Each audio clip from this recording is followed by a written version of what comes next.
রাজ্যে বিজেপি সরকার প্রতিষ্ঠিত হওয়ার পর 2018 সাল থেকে এখনো পর্যন্ত বিভিন্ন দপ্তরে প্রায় 19,262 জনকে চাকরি দেওয়া হয়েছে। এই তথ্য দিয়ে বিরোধীদের চাকরি ইস্যুতে আর কথা না বলার জন্য বার্তা দিলেন মুখ্যমন্ত্রী ডাক্তার মানিক সাহা। বৃহস্পতিবার খোয়াইয়ের বাইজল বাড়ি এইচএস স্কুল মাঠে খোয়াই জেলার বিভিন্ন প্রকল্পের উদ্বোধন এবং শিলান্যাস অনুষ্ঠানে বক্তব্য রাখতে গিয়ে রাজ্যে বিজেপির জামানায় সরকারি চাকরি ইস্যুতে তথ্য দিয়ে বিরোধীদের এই বার্তা দেন মুখ্যমন্ত্রী। 3 মাস ধরে বেতন না পেয়ে মেলাঘর পৌরসভার 24 জন সাফাই কর্মী পৌরসভার মূল ফটকের সামনে ধর্নায় বসল খালি বাটি হাতে নিয়ে। আগামী 3রা জুলাই থেকে খোয়াইরপুর চতুর্দশ দেবতা মন্দির প্রাঙ্গণে শুরু হচ্ছে রাজ্যের ঐতিহ্যবাহী খার্জি পূজা মেলা ও প্রদর্শনী। 7 দিন ব্যাপী এই মেলা চলবে আগামী 9 জুলাই পর্যন্ত। আজ পুরাতন আগরতলা পঞ্চায়েত সমিতির হল ঘরে আয়োজিত এক সাংবাদিক সম্মেলনে এই কথা জানিয়েছেন মেলা কমিটির চেয়ারম্যান তথা বিধায়ক রতন চক্রবর্তী।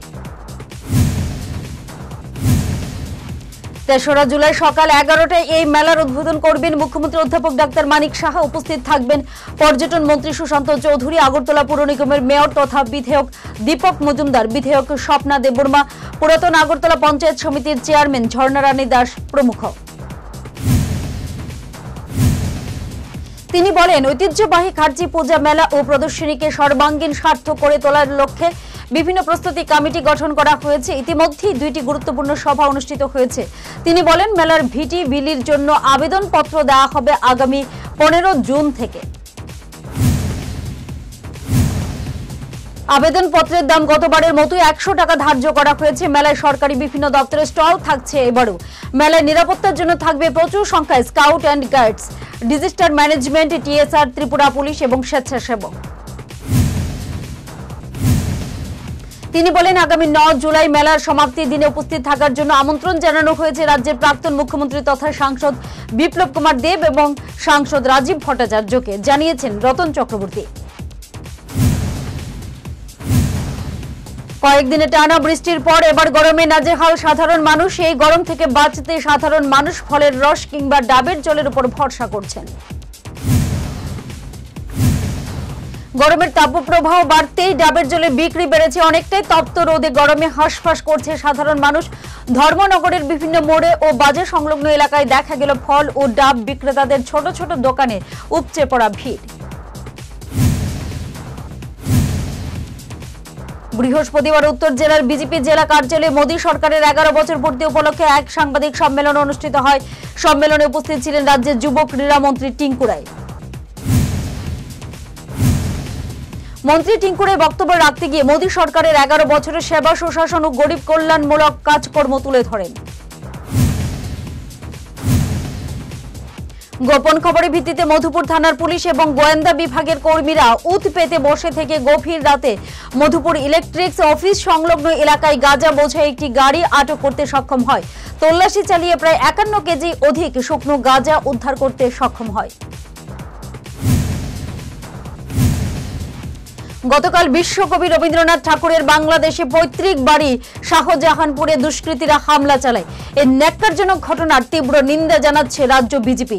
আজ বিজেপি কার্যালয়ে সাংবাদিক সম্মেলনে এই ন্যাক্কারজনক ঘটনার তীব্র নিন্দা জানান সাংসদ তথা বিজেপি রাজ্য সভাপতি রাজীব ভট্টাচার্য। শিক্ষকের বদলি রুখতে সোনামুড়া কাঠালিয়া সড়কের ধনপুর শান্তিনগর এলাকায় সড়ক অবরোধ করে তারিণী সুন্দরী উচ্চ বিদ্যালয়ের পড়ুয়ারা। ফলে সড়কের উভয় দিকে লম্বা লাইন পড়ে যায়। পরে দপ্তরের কর্মকর্তাদের আশ্বাস পেয়ে অবরোধ তুলে নেয় ছাত্রছাত্রীরা। আগরতলার পর শহর উদয়পুর অন্যতম একটি ব্যস্ত এবং যানবহুল শহর। ছনবন, সুভাষ ব্রিজ কর্নার, থানা কর্নার, বিবেক কর্নার, পুরনো মোটর স্ট্যান্ড, মহকুমা হাসপাতাল সংলগ্ন ডাক বাংলা রোড ইত্যাদি ব্যস্ত এলাকায় নতুন করে ট্রাফিক সিগন্যাল বসানোর দাবি বহুদিনের। এবার কাঞ্চনপুরেও ছিনতাইবাজদের দৌরাত্ম্য। বাজার সেরে রাস্তা দিয়ে হেঁটে বাড়ি যাবার পথে এক মহিলার মানি পার্স ছিনিয়ে নিয়ে গেল ছিনতাইকারীরা। তাতে মহিলার খোয়া গেল নগদ 48,000 টাকা সহ মোবাইল ফোন। ঘটনার পর মহিলার চিৎকার শুনে আশপাশ এলাকার মানুষ ছুটে আসেন, কিন্তু এলাকার মানুষ দীর্ঘক্ষণ এলাকায় খোঁজাখুঁজির পরও ঘটনায় অভিযুক্ত কাউকে চিহ্নিত করতে পারেনি। স্বাভাবিকভাবেই এই ধরনের ছিনতাইয়ের ঘটনায় মানুষের মধ্যে আতঙ্ক বিরাজ করছে। ভারতে বসে হাসিনার বক্তব্যে অশান্ত দেশ। লন্ডন থেকে মোদীকে দুষে নিজের দায় ঝাড়লেন ইউনূস। মুজিব কন্যার প্রত্যর্পণ নিয়ে দিল্লি ও ঢাকার মধ্যে টানাপোড়েন তুঙ্গে। বিজেপি দক্ষিণ জেলা কমিটির উদ্যোগে বিলোনিয়া অগ্নিবীণা কমিউনিটি হলে অনুষ্ঠিত হলো মত বিনিময় সভা। এতে উপস্থিত ছিলেন মৎস্যমন্ত্রী সুধাংশু দাস। কৈলাসহর রামকৃষ্ণ মহাবিদ্যালয়কে বিশ্ববিদ্যালয়ে রূপান্তরিত করা এবং ঊনকোটি জেলা শাসক অফিস কৈলাসহর শহরের প্রাণ কেন্দ্রে করার জন্য দাবি জানিয়ে মুখ্যমন্ত্রী অধ্যাপক ডাক্তার মানিক সাহার কাছে চিঠি দিয়েছেন বিধায়ক বীরজিৎ সিনহা। মাওবাদী দমন অভিযানে ফের সাফল্য ছত্তিশগড়ের সুকমা জেলায় নিরাপত্তা বাহিনীর সঙ্গে গুলির লড়াই মৃত্যু হল 2 মাও নেতার। তার মধ্যে একজনের মাথার দাম ছিল 5 লক্ষ টাকা। ঘটনাস্থল থেকে উদ্ধার হয়েছে বেশ কিছু আগ্নেয়াস্ত্র এবং বিস্ফোরক। অঙ্গনওয়াড়ি সেন্টারে দিদিমণি নিয়োগ নিয়ে ক্ষুব্ধ গ্রামবাসী তালা ঝুলিয়ে দেয় চরিলাম ব্লকের লালসিংমুড়া গ্রাম পঞ্চায়েতের শিখরিয়া অঙ্গনওয়াড়ি সেন্টারে। গ্রামবাসীদের অভিযোগ, এই সেন্টারের দিদিমণির মৃত্যু হওয়ার পর পঞ্চায়েতের সিদ্ধান্তক্রমে এই এলাকার 9 মাসের গর্ভবতী চম্পা ঘোষকে দায়িত্ব দেওয়া হয়েছিল। চম্পা ঘোষ গর্ভবতী হয়েও পরিশ্রম করে এই সেন্টারে শিশুদের লেখাপড়া শিখিয়েছিল, কিন্তু হঠাৎ করে 2 দিন আগে এই সেন্টারে দিদিমণি হিসেবে চম্পা ঘোষকে বাদ দিয়ে পিঙ্কি শীলকে নিয়োগ করা হয়, যার ফলে ক্ষুব্ধ গ্রামবাসী বৃহস্পতিবার সকালে তালা ঝুলিয়ে দেয়। ইসকন ফুড ফর লাইফ বা ইসকন অন্নদাতা, এই প্রোগ্রামটি ইসকন পুরো বিশ্বের সাথে ত্রিপুরাতেও গত কয়েক বছর ধরে শহরে বিভিন্ন প্রান্তে ব্যাপকভাবে চালিয়ে যাচ্ছে। এরই অঙ্গ হিসেবে বুধবার বিকেলে আগরতলা আইজিএম হাসপাতালে সাধারণ মানুষের মধ্যে অন্নদান অনুষ্ঠান করা হয়।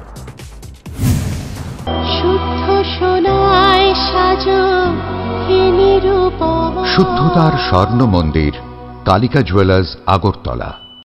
আপনার নিজের জন্য স্কিন কেয়ার সাবান খুঁজছেন? তাহলে ডাউকি আপনার জন্য নিয়ে এসেছে আয়ুর্বেদিক নিম, অ্যালোভেরা এবং তুলসী দিয়ে তৈরি সাবান, যা আপনার ত্বককে রাখে মসৃণ এবং হাইড্রেটেড।